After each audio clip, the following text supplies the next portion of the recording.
It's time for Mac Geek Gab, and listener Jim brings us our quick tip of the week with discovered this by accident when I held the wrong modifier and clicked an app in the dock. Command click an app in the dock and a Finder window will open with the location of an application, selecting the app you clicked on. Most of us keep all of our apps in the applications folder, so this is probably of limited utility, but it's a hair faster than right-clicking and selecting Show in Finder from the Options menu. More tips like this, plus your questions answered today on Mac Geek Gab 1048 for Monday, July 29th, 2024.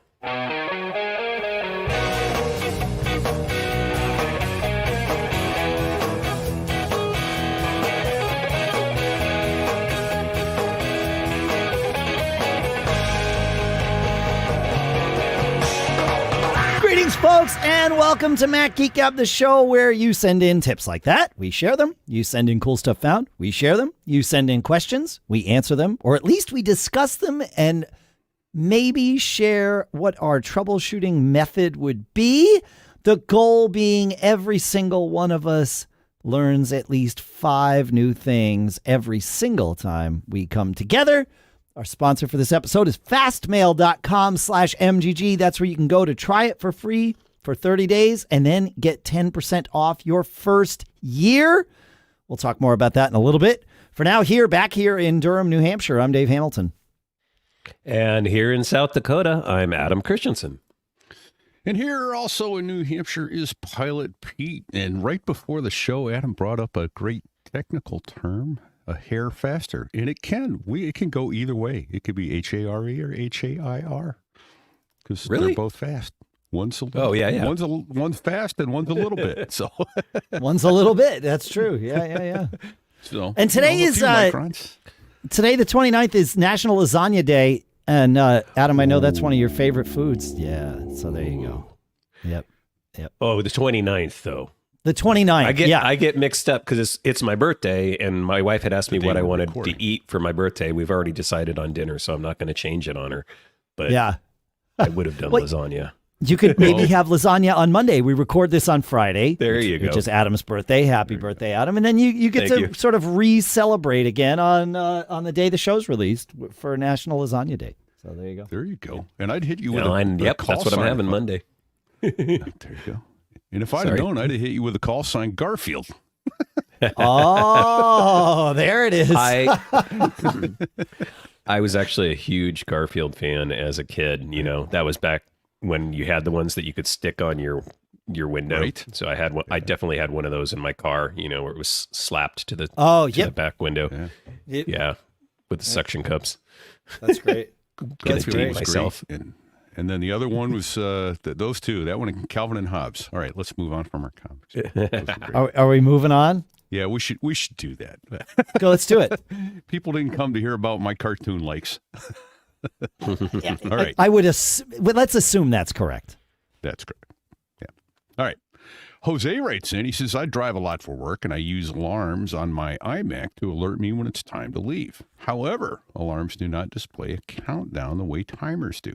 Timers, however, require you to do the math for a specific departure time. For example, if it's currently 9:08 a.m. and I have to leave at 12:45 p.m., that's too much brain work, especially while I'm trying to rush to get work done. I wondered if the Siri assistant would figure this out, so I asked, set a timer that will go off at 12:45 p.m. The math was done for me, and the timer was set for the departure at the appropriate time. I got both the visible countdown on my screen and the alert at the desired time of 12:45 p.m. Problem solved. And just a reminder, here's another quick tip within a quick tip, that Type to Siri can be used in environments where others are working around you, which is more common these days. So that feature can be found under accessibility. There you go, Allison. on the Mac, the iPad, and the iPhone. Also, I did some tests on my phone in prepping for this email saying Siri in the middle of a sentence does not seem to activate Siri.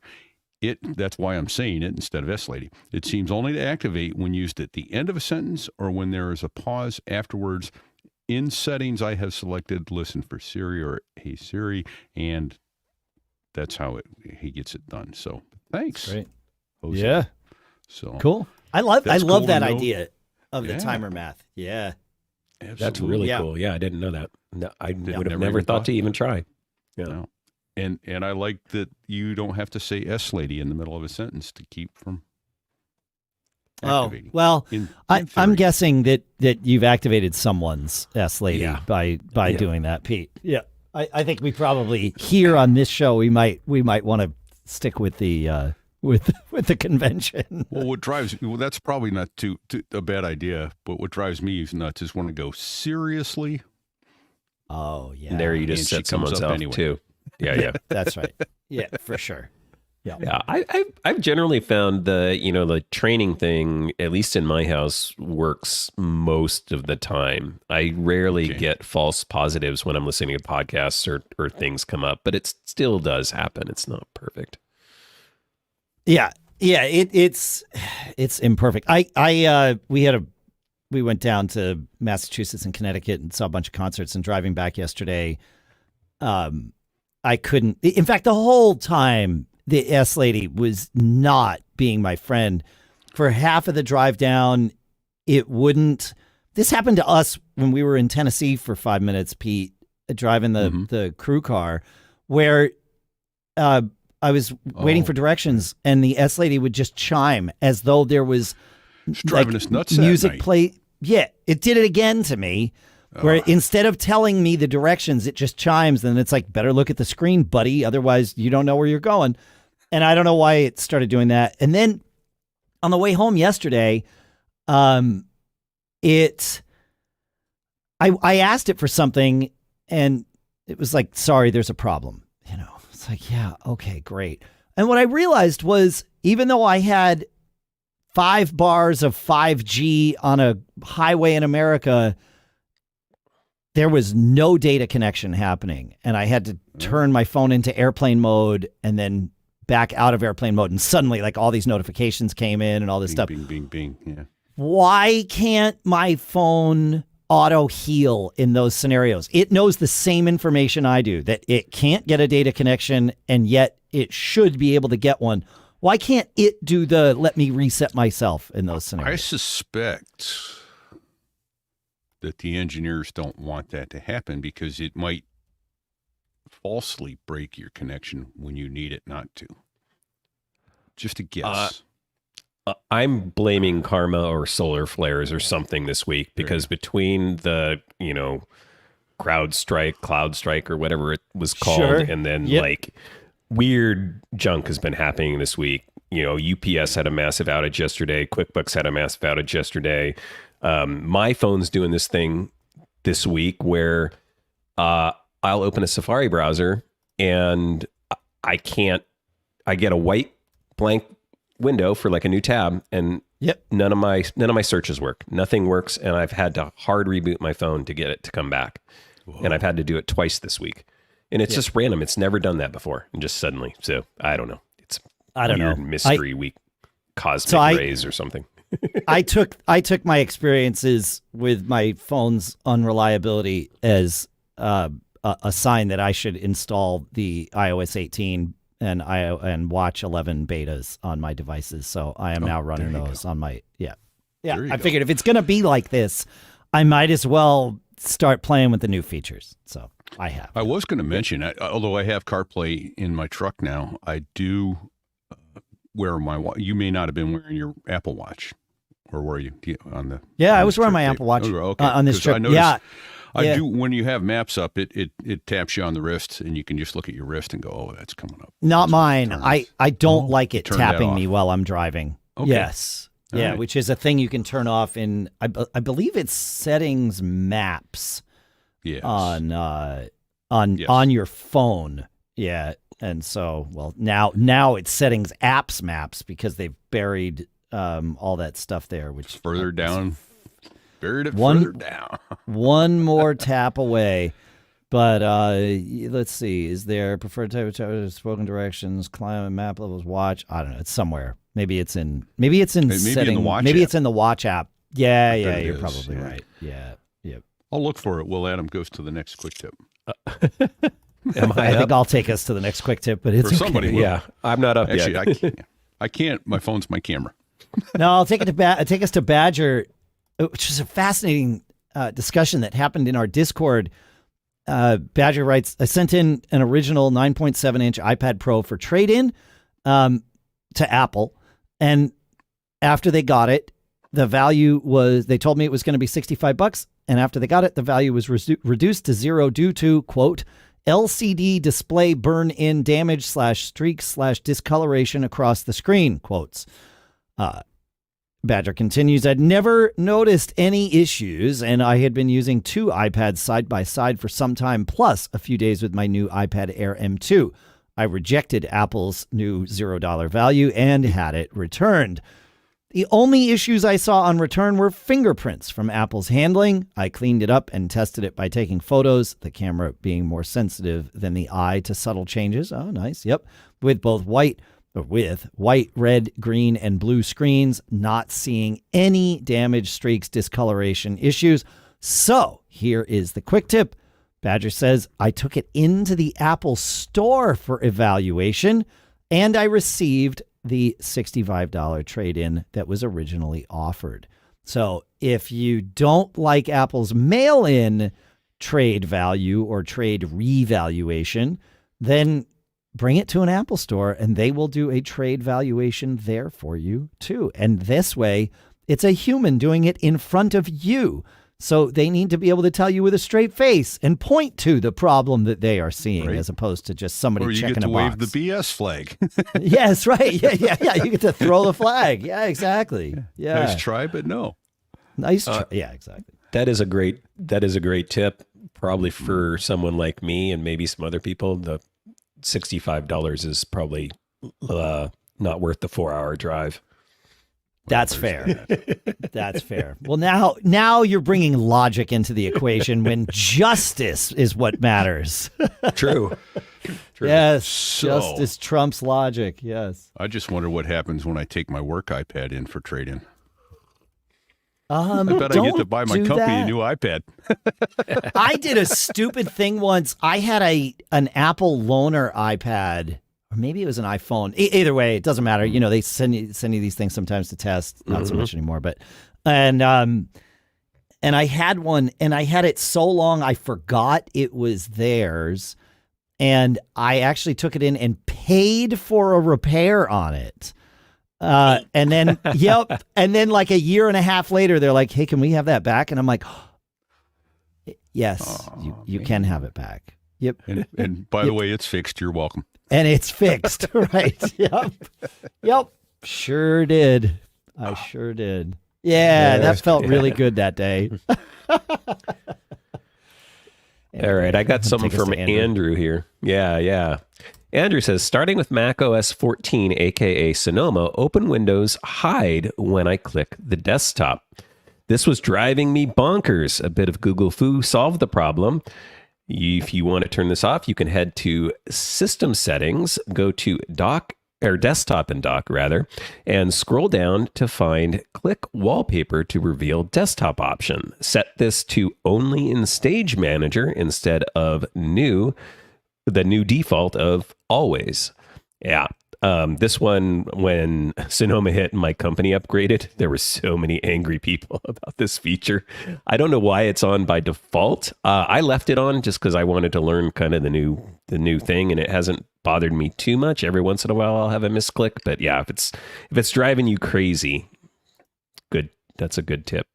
It is, and I'm looking here. This came from our Discord, and I will find the thread and link to it, because someone, and I can't off the top of my head, I can't remember who, wrote an Apple script to go and just do this. So you don't even have to, you can just run this as part of your, I'm setting up a new Mac thing, and off you go. So yeah, pretty good stuff. I like it. I still have it on mine occasionally. Yep. I don't know if I actually like it. I know I occasionally do it. This might be a thing to turn off. I don't know how useful it is. I've for forever used the Spotlight key, or whatever, not Spotlight key. What do you call it? The Oh, the thing at the top, F3 or whatever it is. Yes. Yes. Oh. Yes. Yeah. Yeah, it's Command F3 does exactly the same thing. If you're using why can't I remember control. what that was called? Yeah, is it mission control? I think so. Yeah, the thing that has all the different options, and I can't remember I what think it's. Yeah, I want to call. We're going to call it mission control for now, even if we're wrong. How's that? I think that's right. Yeah. Okay. All right. Great. And thank you, Brian, for giving me the link so that I can put that in the link to the Discord chat. So I can put that in the show notes. And I can thank the person who did it. It was Tennessee Papa who wrote the little. Actually, it was a shell script, not an Apple script. But regardless of that, it works just the same. So yeah. Yeah, and Dave, you're right. It is mission control, and it's Sweet. the mission control shortcuts, right? Sweet. Yep. Yes. Right. All right. Shall we go? How about I go to Jim? Let's do it. Yeah. So Jim writes in, and thank you, Jim, for confusing us pre-show, but we got it worked out. He writes, Dave, Pete, and Adam, this counts as a G. That is a helpful quick tip. If you do a search in Spotlight for a file, the dialog appears that allows you to click on the file to open it. I finally discovered how to see where the file is. Hold down the Command key. The preview icon changes to the Finder icon, and the dialog shows the path to the file. Clicking on the file then opens the folder. I can't tell you how long I've been grumbling about this because it would be too embarrassing. So we'll just guess that it's been a long time, Jim. Thanks for all you do. Signed, Jim. So we were doing it. We were looking for it in Finder search, not Spotlight search. So that's important. Spotlight search is key. Then you hold down the Command key. So Yeah, I also want to point out it seems to be, at least for me, only the top result. If the top result is like an app or a folder, it's only the first result. Okay. Okay. But because initially he had said a Finder search, I was looking around and playing around in Finder, and I wanted to bring up to folks no longer talking about Spotlight. We're talking about Finder now. In Finder, if you highlight a file and hold the Option key and right-click on it, you can then see one of your menu items that comes up is Copy Path to Clipboard, and so you'll get the path to the file. You can then paste it in Terminal or wherever you might need to paste it. That's how you get the path to where that file is. The other way to always see where a given file is in Finder. You go to the View menu, and you will see Show Path Bar in Finder, or if you have it already shown, Hide Path Bar in Finder, or Option Command P is your keyboard shortcut in Finder to get that little path bar at the bottom of your Finder window to show you where each file is residing upon thy hard drive. So, Yeah, I have that on, well, not by default because it's not but by all the default, time, you but got to want to know where that is, always. I want to know where it is, always. I always want that at the bottom of my Finder thing. And in that little path bar, you can click on folders there to go to them. Yep. In the little breadcrumbs. So you can, like, if your thing is, 4 folders deep, you can click on any one of those folders and it'll just bring you there in the little path bar. So yeah. Yep. Okay, I got to back up now because in comments on YouTube, George asks, "Isn't that Exposé?" Still Mission Control. It's George, we Exposé. decided it was called Mission Control no matter what, whether that was correct or George, not. you're Well, wrong. okay. You're wrong, George. No, it doesn't. George is just also correct. Well, There you hold go. on. I will tell you this. Maybe that's what it was called. I mean, I think he's right in terms of that's what it was called originally. Currently in Mac OS, what are we on now? Sonoma? 15. Sayonara. Oh, wait, no, what are we on? We're on 14. Sorry, we're on 14. Yeah, Sonoma. Yes. So currently in Mac OS Sonoma, when I go to settings or system settings, what are we calling it now? System settings, desktop and dock, and scroll all the way down, those settings are under the section called Mission Control. So Here's something interesting. I searched in settings for Exposé, yeah, and desktop and dock came up. So Yeah. the metadata, somebody still has there. tagged this as Exposé. Yeah. Just don't search for Exposé in Google. You may not like your results. Yeah, maybe that's why they changed it. You know, should I expose my Mac or should I mission control it? I don't know. Yeah. They've got everything screwy because, again, I think some of the settings for spaces are in here. So I don't know. I guess maybe all that stuff maybe it's Exposé, but it's part of mission control. It's right. Oh, yeah, could be. Yeah. Could be. If we're going to go back in time here, the clicking on the desktop hides everything but your wallpaper thing. I wish I could have that be a command click so that it doesn't happen accidentally. But if I could command click on my desktop and have it all go away, I'll take that. And you know what? There's probably a way to rig all that up. Yeah. Now that I'm thinking about it. I'm not going to think too hard. rnDoug says, I came across this tip on Mastodon. If you double tap and hold on a map, you can zoom in and out by sliding your finger or thumb up and down on the screen. So this is on your iPhone. You double tap and then hold on the map. And then you have zoom controls with one hand, really one finger or one thumb. This works for Apple Maps, Google Maps, My Radar, and even the map in Apple Weather. So it's possible that it works on any app that has maps. So this is clearly part of the Apple map displaying framework that, you know, is inherited by lots and lots of different apps. Also, the point of the double tap is where the zoom will be centered, which is kind of cool. You can also just do a double tap and the map will zoom in a bit. I think that one is more commonly known. Also, I just today realized that you can double tap a zoomed Safari page to quickly return to the default magnification level. Thank you for all those tips, rnDoug. Love that. Love it. Tip within a tip within a tip. A tip within a tip within a tip. Yep.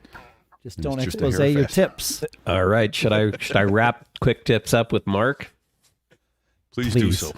Please. Mark says, I often have many tabs open in Safari and often with a YouTube video playing.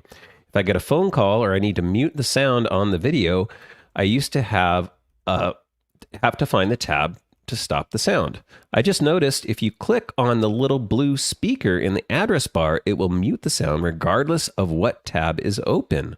Hope this saves everyone a few mouse clicks and movement. Yeah, that's a handy tip. For sure. Yep. I often forget that that's there, but yeah, if you're playing a YouTube video in a tab, you will see that little icon in your bar in Safari. Yeah, that's one of those super that I forget about it all the time, but yes, helps you locate which one it is too. I also wish I'm torn on this. Do you guys have your phone calls ring on your Mac? I do, but I probably should turn it off because I like to use that feature to dismiss phone calls, like spam calls, because that way I don't have to pick up my phone. And especially it's more handy now that I use my phone as my camera through continuity camera, you know? Yep. So often I can't get to my phone, which is ringing. So now it's handy to just do it there. Yeah, because he was calling and all those other things. I do have it ring on my Mac. It gets in the way. Sometimes I'd like to initiate an outbound call from my Mac, which is why I leave that feature on, because if I turned it off, then I couldn't do that, I don't think. Although I should test that theory. Maybe I don't know. But I have it on, but it's always... there's always so much going on. It's like, well, I want to pause my music, but now the pause controls don't work because the phone ringing thing is modal and it's a whole thing. And it's like, no, I'm going to answer on my phone, but I want to pause on my Mac, but I can't pause music on my Mac right now because otherwise it'll answer on my Mac, and that's not what I want. Right. It's always a thing. Wait, so you real can't. Quick. Go ahead. So again, for all of these things, like I was thinking like the mute thing, and now you're mentioning the pause thing. Do you guys not use your keyboard? That's what I'm saying. My keyboard, when there is a call coming in on my Mac, if I hit the pause button on my keyboard, F8? it does. Yeah, the Oh, I F8 didn't thing. know It that. does not pause my music. And this could be related to the third-party keyboard that I have. Like I'm not sure, but it's always this like, now I have to go into this weird like 14-step mode. It's like, okay, well, if I dismiss the call, no. So I have to answer the call first and then very quickly like start clicking so that people can't hear, you know, whatever I'm listening to is like the call begins. Not that that's a terrible thing or anything, but you know, it's like, I don't know. It's a whole thing. So yeah. Yeah, So I don't know. It's a thing. My other question, Dave, was you said you like to initiate calls on your Mac sometimes. Do you use contacts to do that? Is that how you do it? Or is there a different Yeah, I'll use contacts, or I'll just launch the FaceTime app and initiate a call from there. Yep. But I need to test, because like I always assumed, but now that we're having this conversation, I may have assumed incorrectly that feature that lets you turn on calls on your Mac, which is what's it called? It's part of continuity, right? Calls on other devices. Allow calls on other devices. It's in settings, phone, calls on other devices, and you can allow calls on, and then it lists all of your devices, and you choose which ones you want to allow it on. Mm-hmm. But the way it's described is, I believe that if I turn that off, I can't even initiate calls on those devices, but I could be wrong. Because it says use your iPhone cellular account to make and receive calls on devices signed into iCloud, and then you have, you know, the little thing. So I guess I just need to test it. I need to turn that off for one of my Macs and then try and initiate a call with it. And if that works, then that's what I'll leave it on. But there you go. The description says that won't work. That's not always the case, is it? So yeah. You know. Yep. All right, folks, have you ever felt like your inbox is a carnival of ads and creepy data trackers? Don't get caught with the clowns. Switch to our sponsor, Fastmail. I've been using Fastmail as my primary email for over 5 years, and it has been fantastic. Fastmail is an independent, employee-owned email provider offering a premium inbox experience without any of those ads or data sharing shenanigans. Just a clean interface with features that actually value your time. For as little as $5 a month, you get a private inbox that's like a secret lair for your emails. And guess what? Fastmail's new multi-user plans make it affordable for your entire household or your business. Whether you're setting up with a partner or upgrading the whole family, Fastmail has got you covered. You can even share custom domains and create private or shared calendars and address books. Customize your email workflow with colors, custom swipes, and night mode. It's like giving your inbox a superhero makeover. Fastmail also features scheduled send, snooze, and folders to keep you organized. Don't get caught in the email dark ages, folks.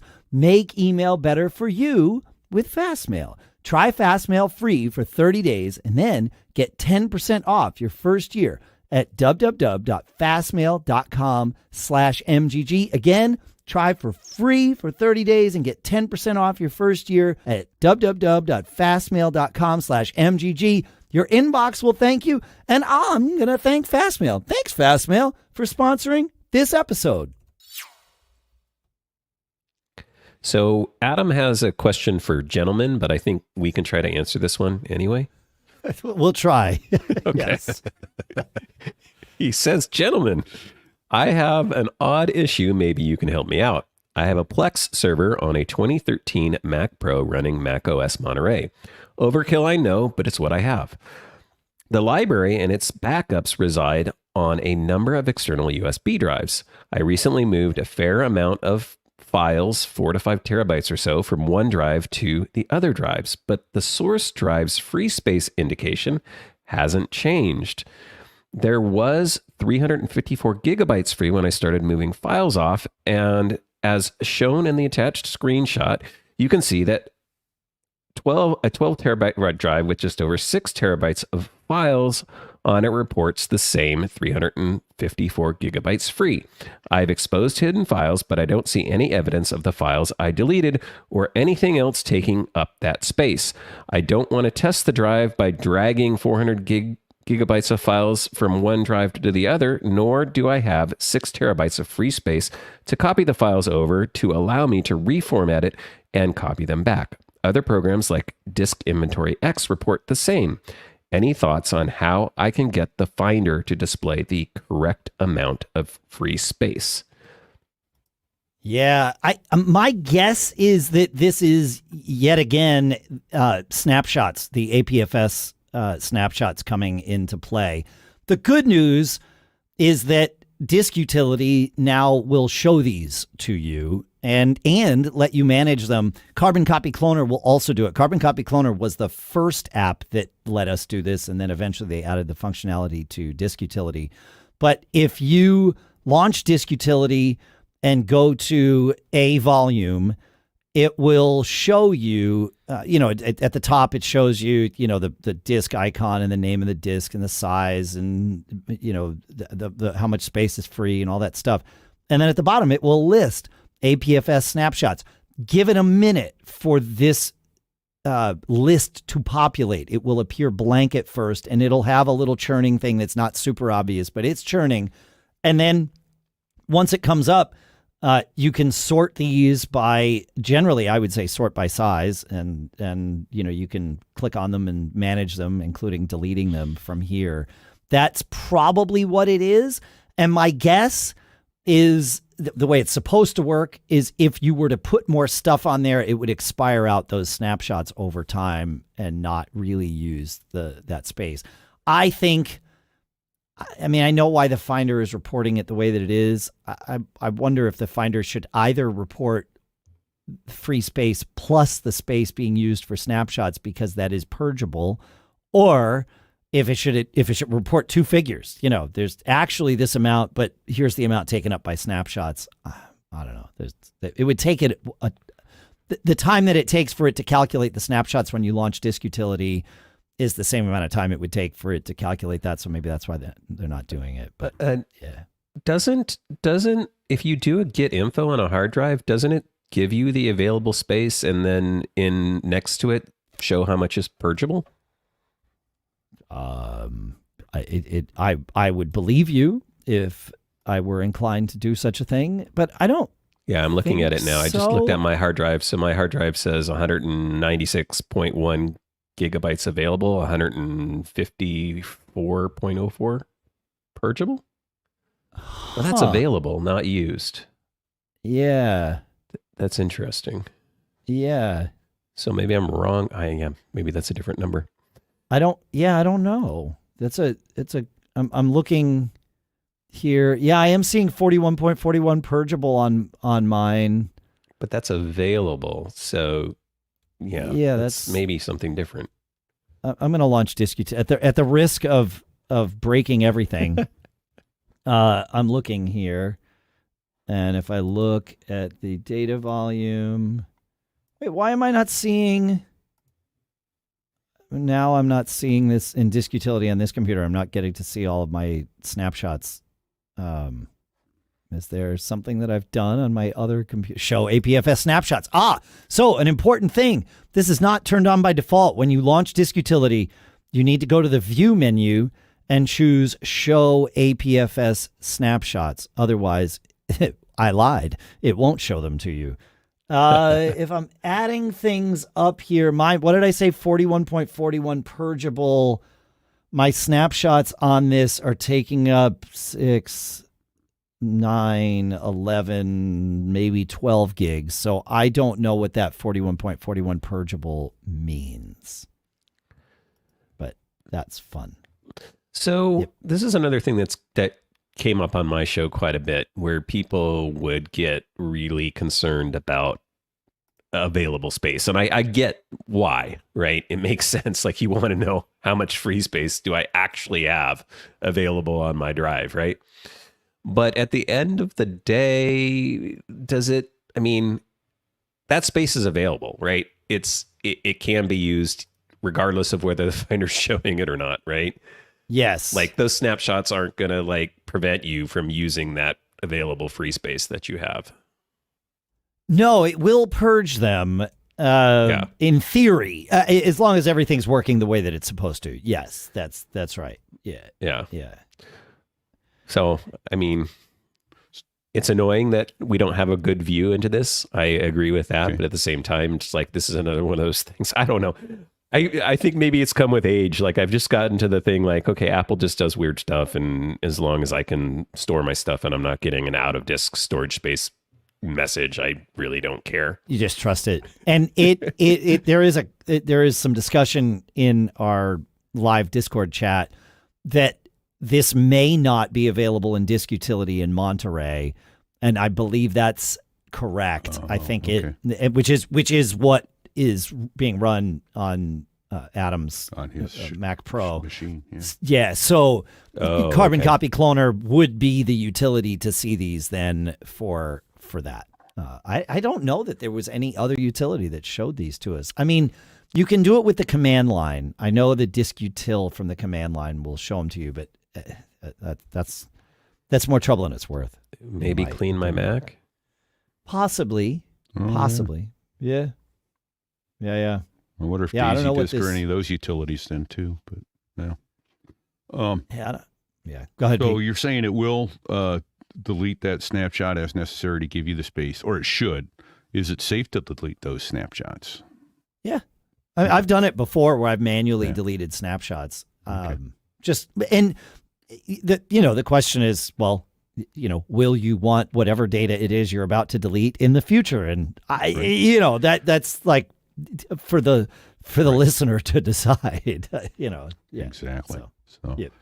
Hey, one other thought came to mind when I first started reading this. He was talking about it being a USB drive, and before I even got to the rest of the question, I went, I know what the problem is. Of course, it had nothing to do with it. But a reminder to folks, if you delete a file on a thumb drive or a SD card or a USB drive, if you don't empty the trash, Mac OS does not free up that space for you. It's sitting there in the trash, ready to go. So, yes. So empty your trash, which takes us to I should have done that right before the cool stuff found in the show.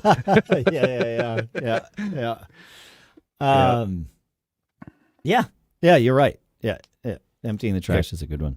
Go ahead. Yeah, and again, CleanMyMac X will let you empty all of your trash bins. It has a bunch of maintenance utilities, and I just checked, including one of their maintenance utilities is free up purgeable space, but I think that will only be your main drive. I'm not sure it'll do like externals, like what was happening in this case. Yeah. Okay. All right. I'm not positive, but right. I only have one drive on my thing right now. But got it. Gary chimed in on a conversation we were having in Mac Geek Gab 1045 about whether or not 8 gigs is enough unified memory on today's Apple Silicon Macs. And Gary says, I have to comment, for people using a DSLR camera and Adobe products, the answer is that 8 gigs is not enough. Especially if your camera is making you money, the ROI on an upgrade will be weeks, if not days. I'm no longer a pro, but I still frequently use my DSLR and Lightroom and Photoshop. About 18 months ago, I replaced my 2014 iMac with an M2 Mac Mini with 8 gigs of unified memory. Foolishly, I ignored a fundamental photography truth, which is you can never have enough RAM to satisfy Adobe's software. Things were good at first, but as Adobe has introduced more AI features, which are amazing, the software has gotten even more RAM hungry. With just 8 gigs of RAM, simply scrolling through pictures in Lightroom was frustratingly slow. Eventually, I found myself shutting down all my other software, rebooting, and then starting the Adobe apps.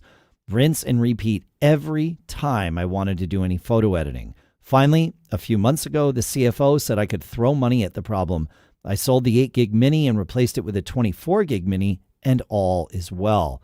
My boss said that her ROI is that I've stopped complaining. Or the CFO said that her ROI is that I've stopped complaining. So this is interesting to hear because most of the comments that we've gotten about this are, I have 8 gigs on my whatever, and it's totally fine. I never even noticed that it's an issue. interesting that at least Adobe software is wanting more real RAM than whatever virtualized scenario would be necessary. Yeah, I mean, I would argue if you're using Photoshop or Lightroom or any what I would consider to be pro level app, and I think we did talk about that, even if you're a casual consumer, right? Yep.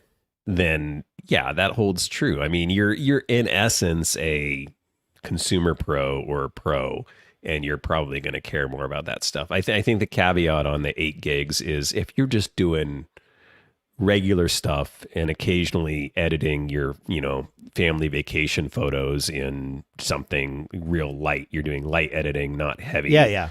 Like that sort of thing, you're going to be fine. But yeah, this is a great point for Gary to bring up, especially I love the comment, if you rely on it to make money, absolutely. You should be spending the money for the best tools. I mean, that's a general argument across the board. Whatever you do in life, if you're earning a living off it, like when you're a podcaster, right? And you kind of level up, you start with some gear and you can get in really, really cheap. But once you get to a certain point, you're spending hundreds of dollars on maybe a microphone. You're spending and you will get that value immediately back. Right. Yep. So tools, right job. I mean, this is just across the board. So yeah, absolutely. If you're earning a living off of it or it's really important to you, you should be getting the best tools you can get. Always. Yeah. Yep. All right. Shall we move on to Scott here, Pete? We shall do so at this time. Scott writes in, I am looking for Bluetooth speakers with a particular set of features, and maybe you can point me in the right direction. This will be used in a camper van that is very well insulated. Most of the walls and the ceiling are sound-absorbing cloth over foam over wood thinsulate. To be used for audiobooks, podcasts, and quiet music like classical jazz. Doesn't need to be big volume. Does need clear sound when quiet. Does not need huge bass. And we would like to keep the cost under $100. The other characteristics are what is hard to search for and are not optional. Needs to be USB rechargeable, table stakes, but also needs to be a hard off switch and or the ability to play when the battery is dead when plugged into USB power, because it will be used very intermittently and stored for weeks at a time. Bonus for USB-C. Needs to be easily paired with either of 2 phones without having to do any complicated steps to switch between them. The girlfriend just wants to be able to connect it and play her yoga podcasts, even if I was playing something from my phone the night before. Bonus if it has a hard jack for the old iPod that we have. And if the girlfriend's not listening to Mac Geek Gab, I say don't get her a speaker. Just saying. Wow. This got dark fast. Wow. All right. Everybody should be listening to us. Just I ask agree. We just share it though. Maybe play this while she's doing the yoga and see how that works out for you. The speaker. No, don't do that. Okay, get a speaker with soft padding on it so when it bounces off your head. Yeah, fair. I travel with a JBL Flip 6, and older versions of the Flip also work great. It does charge with USB-C. This retails, it's a little out of your stated under $100 range, at least on the retail price. It retails for $130, but occasionally it appears lower than that. I've seen it in that $99 range from time to time. It can totally fill a room with sound. And I think it checks all your boxes. I easily moved it. I was just using it this past week because we were traveling, and I move it between my iPhone, my iPad, and my MacBook Air with ease. I just press the Bluetooth button on it and choose it. And sometimes I don't even have to do that. I just choose it from my device. I think it remembers 2 devices, if I'm not mistaken. So you can just sort of bounce between 2 things really easily. As far as whether or not it will play with a dead battery when USB power is applied, I don't know the answer to that question, but I do know the answer to your concern, and it is that you will not have a concern. The only time I use this speaker is for travel. And so that means it not only goes weeks at a time, it goes months at a time without being plugged in or turned on. And I just grab it and throw it in my suitcase and off I go. And then I turn it on in the room. I think I used it in my room at MacStock. I definitely didn't charge it there. I plugged it in, or not. Well, I did. I turned it on this week when Lisa and I were down in Connecticut, as like we were unpacking and stuff just to get some music going. And it was after that I looked. It's got like a little, meter on the side about the battery level. And it was like, it's down to like, looks like maybe 30%. I'll plug it in. And I did. But that might be the first time that I've plugged it in 6 or 8 months. So it holds a charge for a very long time. Yeah. So yeah, and it sounds great. The JBL speakers, they aren't, their sound profile is not the super heavy overdone bass or anything like that. It's clear sound. They do have bass radiators in them. The Flips do. So you can get like what I would call a well-balanced sound. It doesn't sound tinny, doesn't sound muddy. It's a well-balanced sound, and it'll fill a room. And then it has party boost mode, or whatever they're calling it now. They keep changing the name of the mode, but where you can take multiple JBL speakers. They don't have to be exactly the same speaker as long as they support the same mode. You can link them together and have sound in sync coming out of various Bluetooth speakers. It's actually pretty cool. So that's what I would, that's what I use. And I think it checks all your boxes, Scott. And I've got one too that I think does come in under the price. Now, it may not be as big, but I'm going to turn my background off here so you can show it. I've got a JBL Go 3. Oh, there's the other side of it. It's a Go 3. Yep. Bluetooth works great on it, and it is USB-C. You can toss it in the swimming pool if you need to. It is waterproof, Nice. so that's kind of cool. It'll lay flat on its back. It'll stand on its side. So it's got rubber on the back, rubber on the bottom. And I've got to say, I've been very happy with the sound. I just clip this onto a carabiner on my backpack and travel all over the world with it, and use it that way. And I will add another. And it's $50 on Amazon. Yeah. Yeah. And I had another one that's usually $119. It's occasionally on sale for about $60 at Best Buy. It's about the size of a softball. Boom, something maybe. Okay. I don't remember it, and I can't find it. I misplaced it in the move, and it hasn't resurfaced yet. It'll come back, Pete. Yeah, Yep. when it does, that'll be. But that was also great. But that's a micro USB instead of a USB-C charger. I've been very happy with this. I use this even in the cockpit when we've got a long turn of an hour or more and nothing to do. Yep. I'll throw this up on the dashboard, and the way the window works and the sound echoes off or comes off the window and focuses it into the flight deck. It's really nice sound. Oh, nice. And I always ask the guys I'm with, do you like rock or country? And there's my other cool stuff found here.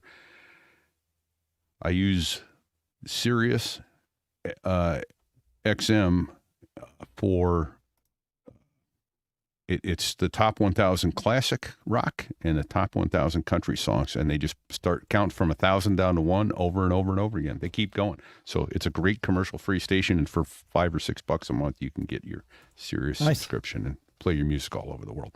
But that's sorry, took you down a rabbit hole that we didn't plan on. One feature, just I didn't see it on that one, Pete, that I know was mentioned. Does it have the 3.5 inch aux?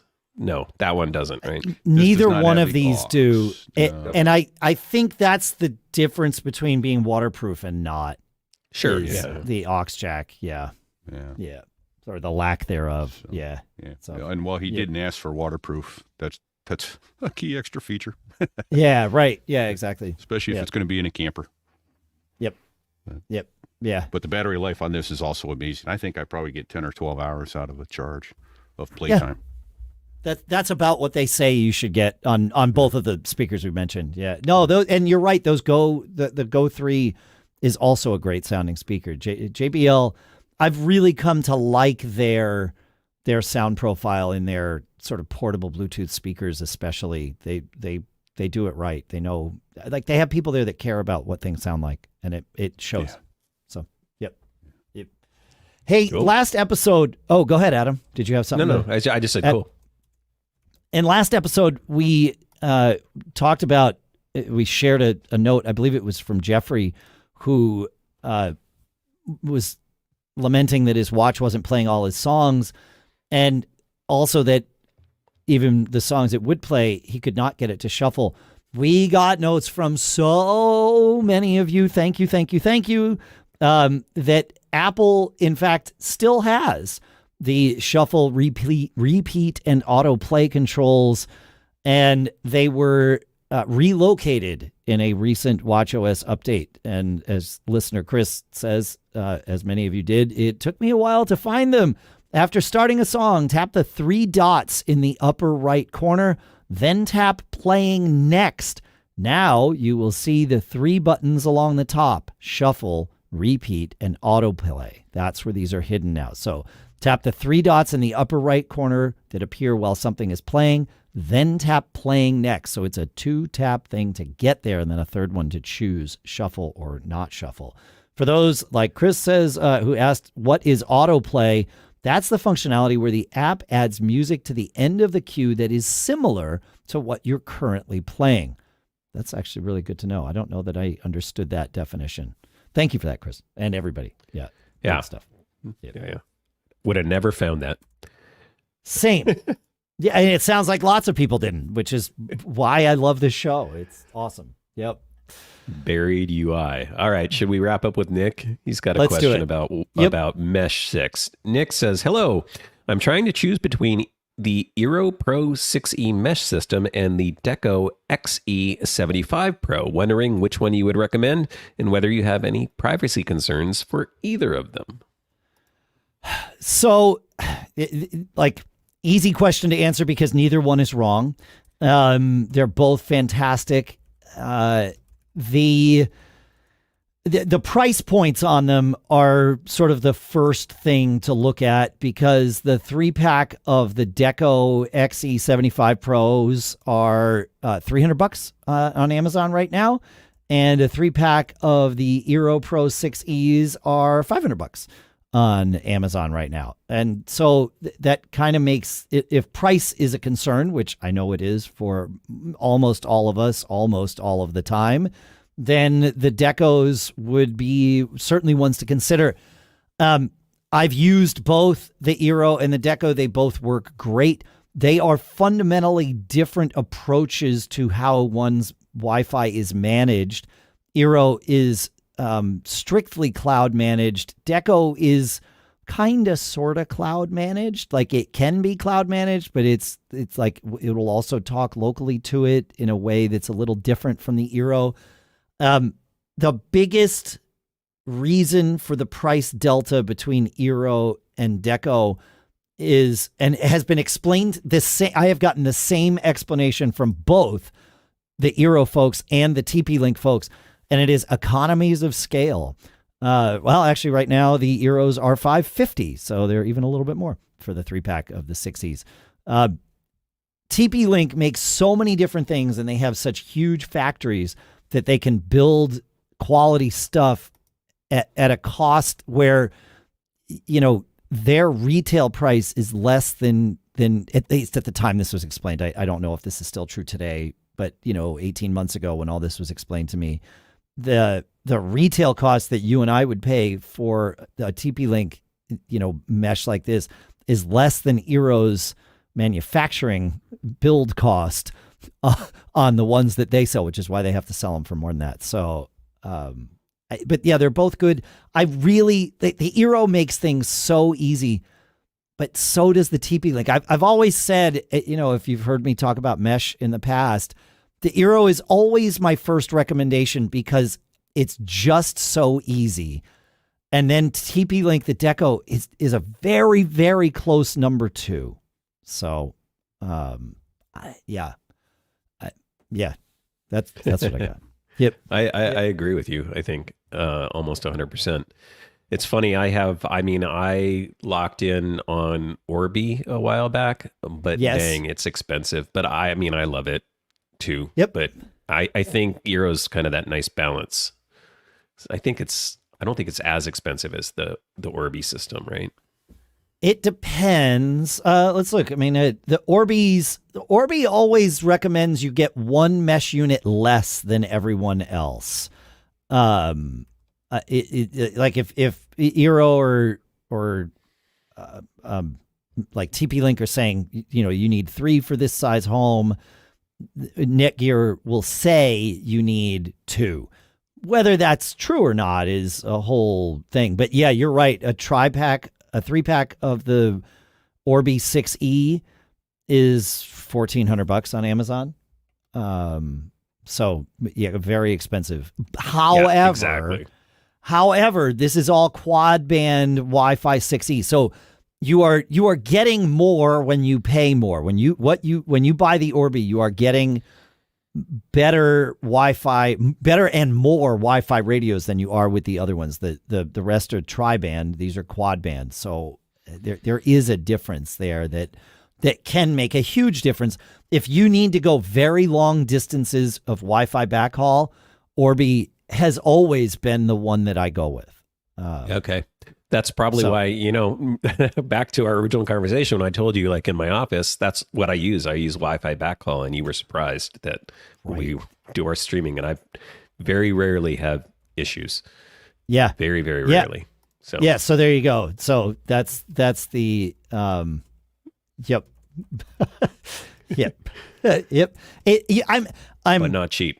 fumbling here because you are now reminding me again that we're doing this and relying on long distance Wi-Fi backhaul every time we do the show. But that and that just gives me the heebie-jeebies. However, to your point, and I'll knock on wood just because, but it has never been a problem. So that's maybe. Clearly, I don't need to worry about this, but I do anyway. But yeah, You no, do that's anyway. I do anyway. But yes, that the Orbis are I don't want to say over-engineered. They are engineered to be what someone in your scenario absolutely needs. Yes. Yeah. All right. Sweet. Should we do cool stuff found? I do want to do cool stuff found. First, I want to thank all of our premium listeners who have contributed in the last few weeks since we have thanked them for that. So as we always say, and I will say again right now, just listening to, and I say just, I'm going to take the word just out. Listening to the show is an amazing way to support us. And it really is, I will say, the most important one, because without you, there's no point in doing this show. We love doing it. I think that probably shows, but you are what make this show a show. And so please, stay subscribed, keep listening, share the show with your friends, all of those things. Supporting our sponsors is another great way to support the show. And then there is also this way with our Mac Geek Gab Premium. And all of these things really combine to allow us to do this the way that we were able to do it. And we thank you for it. So thanking, and you can learn more about Premium at macgeekgab.com/premium. Thanking the following folks for their $10 contributions in the last few weeks. Wagner from Allen, James from Amity Harbor, Gary from Babylon, Scott from Bourbonnais, Jeff from Chesterton, Chris from Chorleywood, Robert from Columbiana, where am I here? Mark from Coopersburg, Barry from Des Plaines, Jeremiah from Edgewater, Kevin from Edison, Paul from Lawrenceville, Joseph from Marietta, Nick from Marquette, Santiago from Palm City, Stephen from Plainfield, Jonathan from Plainsboro, Michael from Robbins, James from San Antonio, Abel from Santa Rosa, John from Vienna, and another John from Wake Forest, and Neil from West Hartford. All of you, thank you for your $10 contributions in the past few weeks.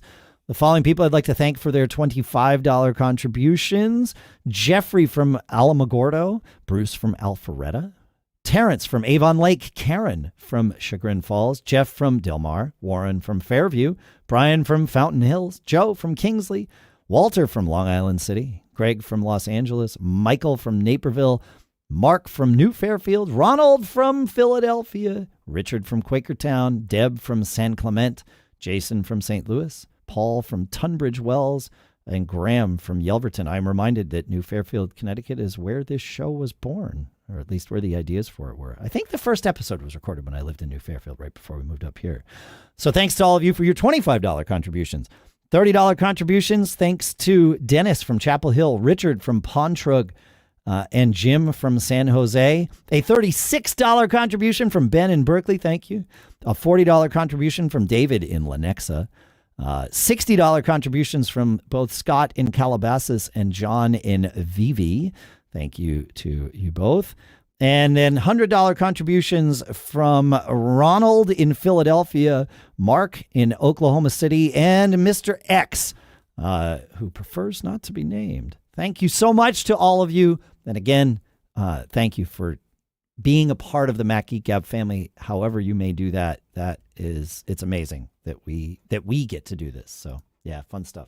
All right, take us to Cool Stuff Found, please, Adam. All right, we got one from Randy, and it's just a playful little thing you can do with your trash. It's called BananaBin, and bananabin.app. We'll have obviously the link in the show notes, but adds a third state to your macOS trash bin, where I think if you leave stuff in there for a while, or maybe I think it's over time, right? Then it starts adding flies, start showing up on your trash. Yeah. It reminds me a little bit of the old days when we could do the Grouch, which was my favorite back in macOS, I think it was 6 and 7, where we could actually edit things with like ResEdit and that sort of thing. And somebody made a little app that would put Oscar the Grouch in your trash. He'd pop up, when the trash was full. And then when you emptied it, he would sing his I Love Trash song. I wish that would come back, but this is a nice little option. Yeah. I guess if you like flies, I don't know. It looks kind of It's gross. fun. I mean, the flies are like moving around. They're flying around. I love it. It's great. Something happened. Well, several things happened when we were at Macstock. But one of the things that happened at Macstock was right after, or as I checked in, they, did all the normal things. And then they confirmed my mobile phone number. And they're like, great, you're going to get a text from us. Feel free to reply to that text with anything you need while you are here. And I wanted an extra blanket for my bed, so I just texted them one night. But I did it like I thought about it while we were at dinner. I was like, oh, right. And they replied right away. And there were a couple of other things I needed to. Actually, we changed our checkout date. And I think both you and I, Pete, did that via the text thing. And I asked for a late checkout and was able to do that. It was fantastic. And it's great for them, too, because it allows all of these things to happen asynchronously so that they can be more efficient with it. And you get to be more efficient. It was great. And so I was like, man, every hotel should do this. I stayed at a lot of Marriott's. I was at a bunch of Marriott's this week. I needed an extra blanket. And I thought, wait a minute. So I launched the Marriott app. Guess what they have in there for your current stay? A way for you to text with the front desk. And it works out great. It's exactly the same. It all works fine. So if you are a reminder to simply look for these features in either from your hotel if they're going to text you like the Holiday Inn did in Crystal Lake, or Marriott, it's right there in the app. So I wish Apple's like little chat feature, corporate chat feature thing was used more widely, because when that pops up for like customer service, it's always really, really good. Like that experience is really, really good. It just feels like a lot of companies never opted in. Like it never really went anywhere. I think it was a great idea, but it works great with Apple support. And I get it with the airlines too. I think JetBlue and Delta both use the Apple iMessage support as an option, and I love that too. So, Pete, you probably know all this because you travel all the time. So, and I'm going to need you to unmute though before you start sharing any advice with us, Pete. So, someday, Pete will unmute. Yeah. There it is. I got it. No, I haven't used it with that when I travel, because generally speaking, we check in under a company thing, so it's not my Bonvoy when I'm in a Marriott or something. So that's a little different. But when I travel personally, I have not known of this until Crystal Lake Holiday Inn was the first one. I will use it with Marriott. We're going on vacation in about a week and a half, and so I'll use it there. The other thing that I wish they would do a better job of, and it's starting to come online more and more, is being able to use your phone as your room key. Yeah. Yes. So, Yeah. some hotels are doing that, and that works out well. And that way you don't accidentally put your room key in your pocket with your phone and then have to go to the desk and ask them to recharge it. Right. Well, a lot of the room keys now are NFC, and so the magnets and all that stuff don't cause a problem. But yeah, for sure. But Yeah. that's always frustrating. Another thing that go ahead. I was going to say, hey, so you have to go down to the desk in a hoodie and maybe nothing else Yeah. in the middle of the night. Yep. Don't lock your key in the room in the middle of the night, folks. Yeah. It's not the best. Yep. But I will say you haven't lived until you've walked through the hotel lobby at 2:36 in the morning wearing nothing but a hoodie. So there's that. Thank goodness for the hoodie. Another thing I noticed while traveling, and it's an app I've used for a while, and they added a feature for me. So, Evgeny, I am so apologetic for how I might mispronounce your name, Evgeny. So, Evgeny Cherpak at Cherpak, CHERPAKE.com. There's all links in the show notes. Makes an app that we've talked about in this show over the years called Remote. And it is Remote for Mac. You install an app on your Mac, and then you also install the app on your iPhone. And it lets you remote control things on your Mac, like the TV app, the Plex app, things like that. It was primarily built by Evgeny for himself, so that because he was using a Mac Mini as his interface to his TV, as his set-top box, if you will, and wanted a remote. And he says, I'm lazy. I don't want to get out of bed. And I'm like, yeah, same. And so this app exists. Where I would want to use it most frequently is hotel rooms. The problem is most hotel networks don't allow Wi-Fi devices to see other Wi-Fi devices. Right. And this is a good thing, because it would mean that all of the guests at the hotel could just see everybody. And you could set up your own little network and do your own thing. But I talked to Evgeny. I'm like, well, what about like some kind of peer-to-peer thing where it uses even Bluetooth? Because like that would be enough for just like, this will also do screen sharing and all kinds of things. Bluetooth might be terrible for that, but just for sending play, pause, skip, whatever, it should work great. And so that feature is in there now, and I have used it, and it works amazingly well. We were able to watch stuff and pause when we wanted to pause on my phone. One feature in the app, or one setting that I recommend turning on, is the keep your iPhone awake, because the repairing of the whole, Bluetooth between the apps thing takes a little bit of time. And when you want to pause, you want to pause. And presumably if you're sitting there in the hotel, you're probably going to charge your phone soon. So leaving the phone awake for an hour while you're watching a movie or whatever is no problem. It doesn't burn a ton of battery leaving the screen on. So Remote for Mac, I will put all of the links in the show notes. And yeah, it works amazingly well. It's good stuff. Nice. Yep. Cool. Go. Yeah. What? Yes. No, I was just saying that's cool. Yeah, it is. It's this was the first time I was able to use the peer-to-peer features, and I was super stoked. I'm like, wait, I have an answer for this. So it's a good reminder too that we're lucky, I think, in the Mac community, because our developer community is generally awesome, I've found.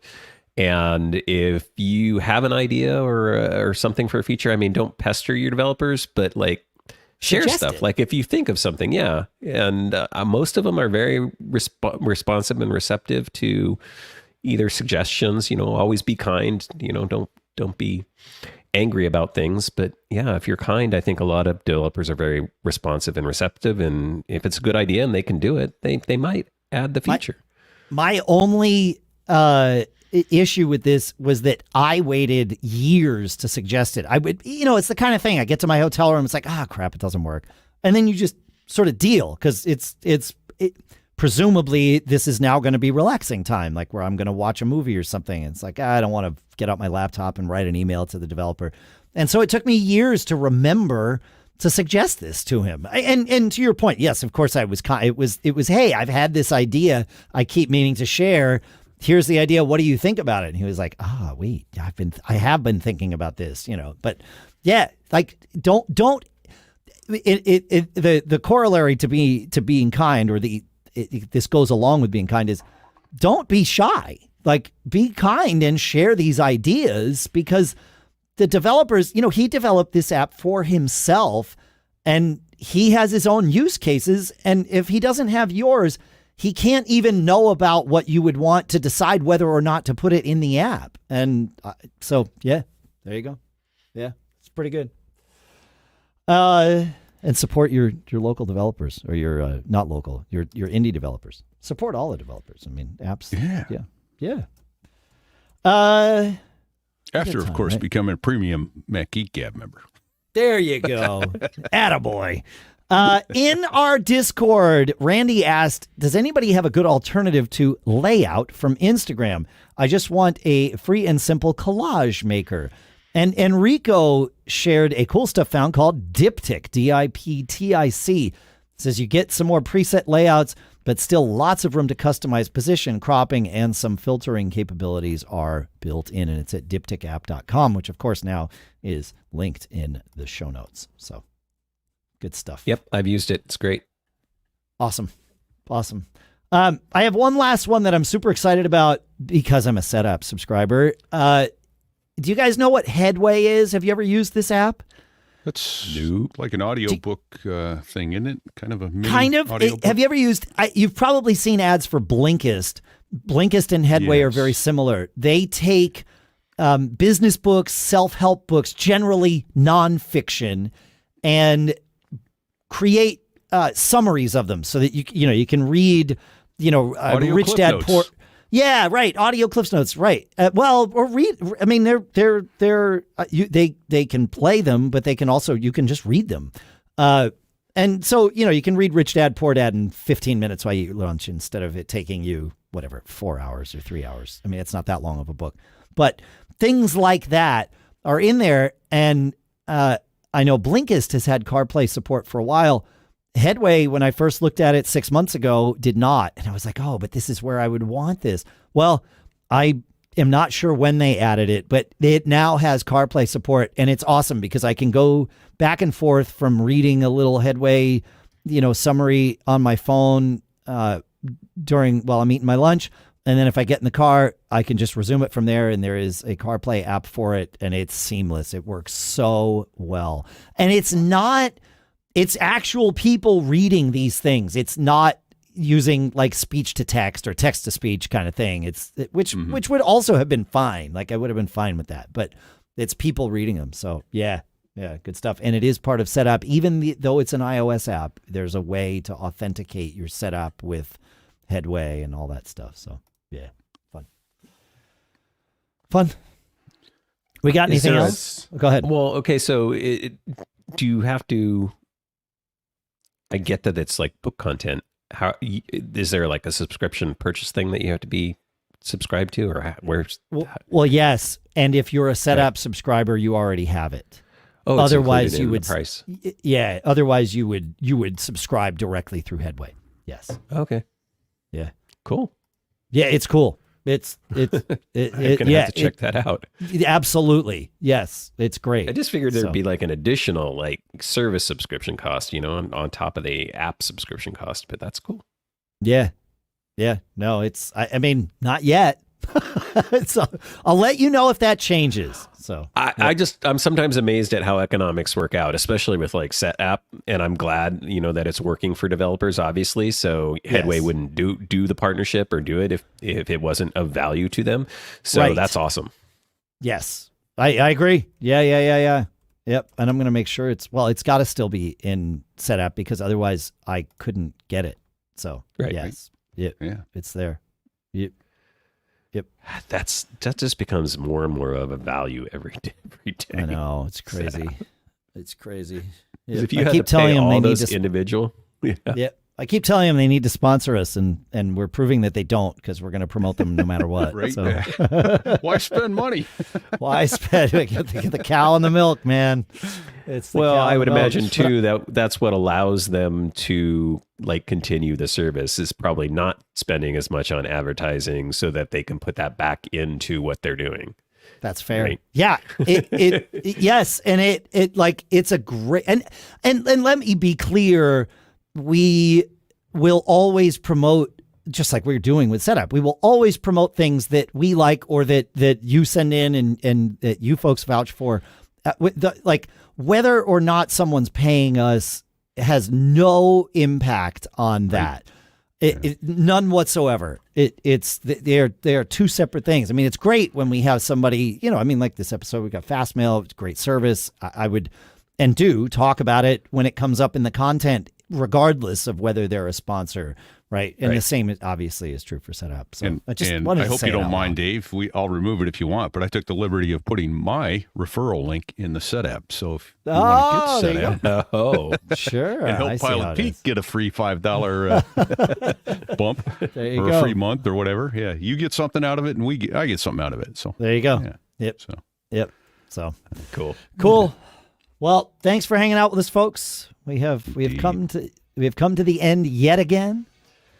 Happy birthday again, Adam. Oh, thank you. Thank you. Yep. Hey, another trip around the sun. That's it. Keep going round and round. Thanks to CashFly for providing all the bandwidth to get the show from us to you. Go check out Pete's other show, So There I Was, for aviation enthusiasts. I do 2 other shows, one called Geek Gab for musicians, another called Business Brain for entrepreneurs. Make sure you check out our sponsors, fastmail.com/MGG. You can see all of Mac Geek Gab's current sponsors as well as deals from current and previous sponsors at macgeekgab.com/sponsors. I think it's also at macgeekgab.com/deals if you want to type less. You can click on it on the macgeekgab.com site.